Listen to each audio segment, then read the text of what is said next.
am Crystal Dankert. I am at Hal Hutchins, the ILT. This is going on year 6 for me. So I am going to kind of give you a view into what my parent engagement webpage looks like, and then that's going to help us lead into the conversation of family engagement and partnership and some of the things that we do to engage our families with our parent nights. Obviously, we're going to have to reimagine it this year because all of our parent engagement needs to be virtual. So I'm going to share with you what we did last year, and then I'm going to share with you how we have started this year out working virtually with the parents, and then we are definitely going to get together as a group and kind of brainstorm and think about how we can use all these great things that we used to do and turn them virtually but still engage our parents and families. So don't worry about that. We are going to get together as a team. We do a lot of things together. We have great support. Kim Williams is amazing. She always picks up her phone, and if not, she'll call you back. And same thing with Teresa. And Vicky's amazing as well. So we have a wonderful team here to support you. So don't stress about it. We're here together. And so I'm just going to show you some things, and then I know Kim will give you more guidance as well. So here is the Hal Hutchins Facebook page. Sorry, not Facebook page. Our website. So if you, on your school, this should be added for you as well. So if you click on For Parents, and then you click on Parent Engagement Title 1, you will be responsible for taking care of this page for your school. This is where we will put a lot of our required documents, our meeting resources, and different things that we need to share with parents through another avenue rather than just sending it home as a paper copy. So right here, on the left-hand side, you can see I like to put my meeting resources online after I have a meeting, just in case I have those parents that aren't able to make it that night. They're working, different things. We just have to remember a lot of our families aren't always on a consistent schedule. Sometimes they can make it at night, sometimes they can't. So we'll just click on that, and as you can see, I have all of my meetings I have every month, and we do have All Pro Dads here. So I'll share a little bit with that about you and possibly how we can reimagine that this year. But I'm going to scroll down to my September meeting. This is one of our family nights we did. One of the requirements that we have is for us to be able to help parents understand their child's progress. And so one way we did that was having a literacy night to share student goals with them and to make student goals on Lexile, because we all take the RI across the district. So this was one great way for us to use something that we already have and help parents understand it, but also incorporate some literacy activities as well. So each one of my grade levels created their own presentation to share with parents that night to kind of give them a little guidance. So if we just click on, say, 3rd grade, and one key thing, anything you post on the web page, save it as a PDF, because you never know if that family is going to have PowerPoint or Word to be able to open it. If you save it as a PDF, almost every single device is going to be able to pull it up. So here you see the presentation. They've got the date, where it's at, the title for the night. We have an agenda. We always have to have an agenda for any of our parent engagement meetings. So make sure that there is an agenda for the night. That kind of keeps us on track on what we need to cover. So they're kind of sharing what our curriculum is. So that's another way I can hit on. We're sharing standards with parents, so we can do 2 requirements in one, even though we did hit it earlier in the year. We're talking about differentiated instruction, telling them when the RI. So we're also sharing with them assessments that we're doing throughout the year, which is another requirement. Giving them some tools. What is reading fluently? So this is how we're teaching our parents and equipping them to be able to help their students. And then this right here is when they gave them an activity to actually do hands-on practice in the classroom. What our DIBELS expectations is, which this is going to be for everybody, because we're all grant schools this year, thanks to L4GA and our funds. Another resource to help the parents to once again equip them to be able to help their students. This is a website that we purchase as a school, once again, to help our parents help their students at home. And then you can see there. And then here at the end, this was what is the norm, what's expected of third grade students. So at this point, we gave the parents a goal sheet, and so they were able to see what their child's lexile was at this point and see where they should be.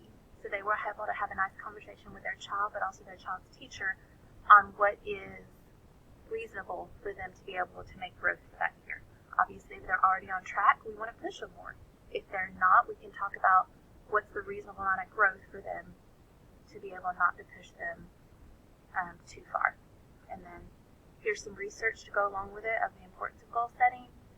And then just kind of reinforcing to them that we are in partnership. We've got to have them on our side for us to be able to help their student. It's not just a one-way street. We can't do it all. We really need the parents' help to help with it. So that's just an example of one of the presentations. As you can see down here, here's the goal sheet that went along with it. There we go. So we put the name, we put their lexile, and we also put both of them. So that way the teachers can revisit at conferences. Put the next one, and so they really could kind of see growth, because we're actually supposed to help parents track their progress. So this is one way we're doing that. We also decided to put symbols on there along with it, and then there's where they were able to create their student goal.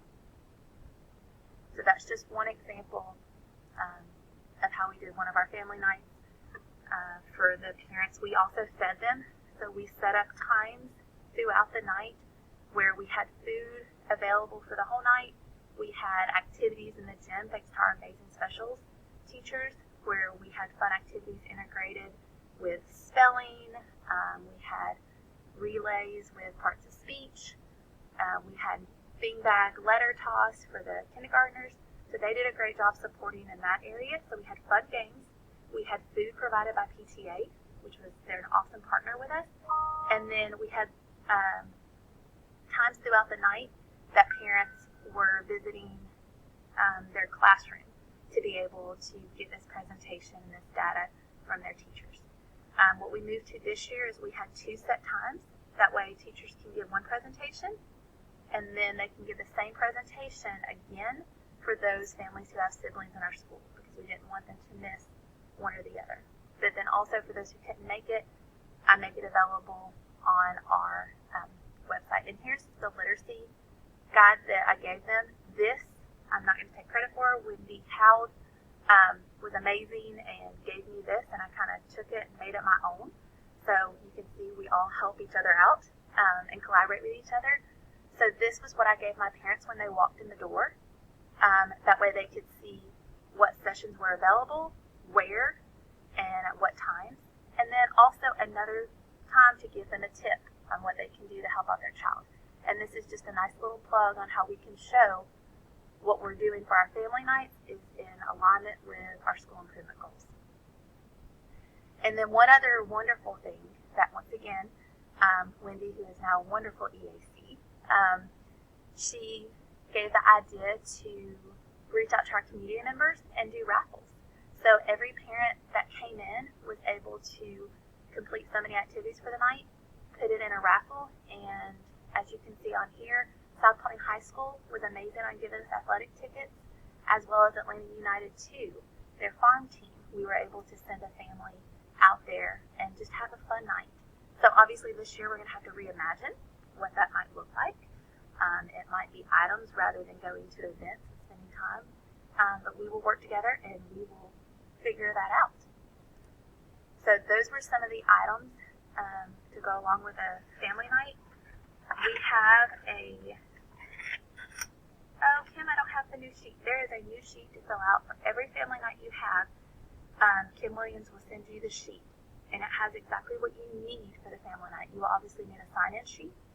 You will need an agenda, and then any resources that you use, PowerPoint, the guide that I gave out for the night, you'll want to put that in the packet, as well as every single time you do any family engagement activity, you'll want to have an opportunity for them to give feedback. Try to have a feedback form. If you're not able to have a feedback form, then you can write on your minutes that you have to write up for your meeting, verbal feedback that you heard from parents, or you can always ask for staff to give you feedback on emails afterwards. Did they buy into it? Did they like it? Did it work? Because we're only one person and we can't be everywhere the night of family night. So it's really great to get feedback from your staff as well. Because when you ask for feedback from them, it really helps them see and buy into it that you're really trying to do what's best for everybody and not just check a box. So that's that. And so, like I said, I link everything, even our All-Pro dads, just so they can do that. So on the side of your webpage, sorry Kim if I'm going a little too much, I have All-Pro dads. Usually I'll have my invitation there, but as you can see, we're not going to be able to meet in person, so there are about, I want to say 4 maybe other schools that do All-Pro dads, so maybe we can get together and see how we can involve our dads, because that's very important, because moms are always in the building, but the dads aren't, so that was a great way for us to reach out to dads. But I did link all of the previous meeting materials if they want to see that. Parent involvement resources just kind of tells about my parent resource center for that, but it also lets parents know that right now we're not letting them have in-person visitors, but I do have an online checkout form. This is great because we have spent all this money on our parent resource centers, the ones that have been titled for a while, and we want to be able to give parents an ability to check out those resources. So I know that that's something you will have funds to start building up in your school. And so once those come in, you can do an online checkout form, and that way parents can request materials and you can send them home with them. Also let your teachers know about this so they can put this on their class dojo, on their newsletters, and that way we are still able to utilize the resources that we have and things that we spent money on. Keep going down, there's community resources, others. These are the important ones. You'll hear about these already, but you'll always have to link your parent event engagement plan, your compact, and your improvement. This is just something, a little tip that I put. I'll leave this blurb up because we're always supposed to be gathering input. So if I ever needed something else to say, I gave parents a chance to give input on my title documents, there's my verbiage right there.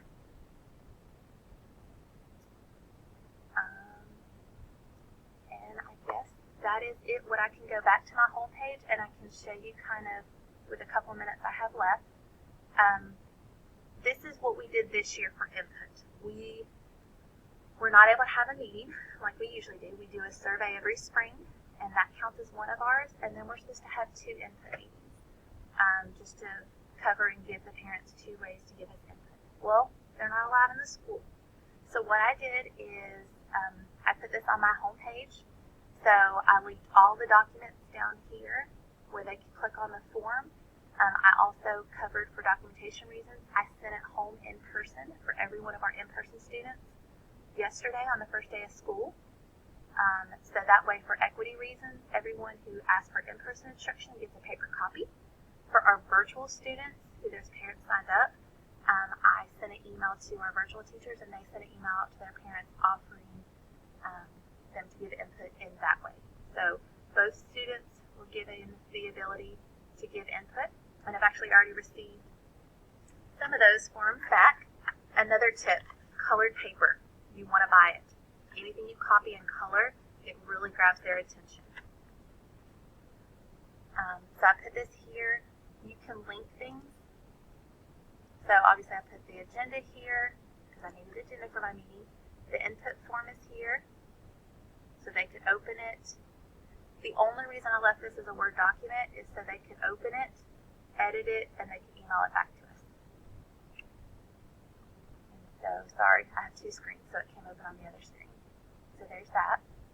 And then down here, I linked all my documents to there. So instead of uploading it, there's also a way where you can just link it to a page. So I just linked it to my page where I already have these on my website. So this is how we reimagined our input meeting this year. So I'm sure we will get together and reimagine how we will do some of these family nights like I showed you. So also, if you can reach out to your PTA, they are a great resource to help provide snacks and different things for your families. So remember to do that and utilize them as well. And the big thing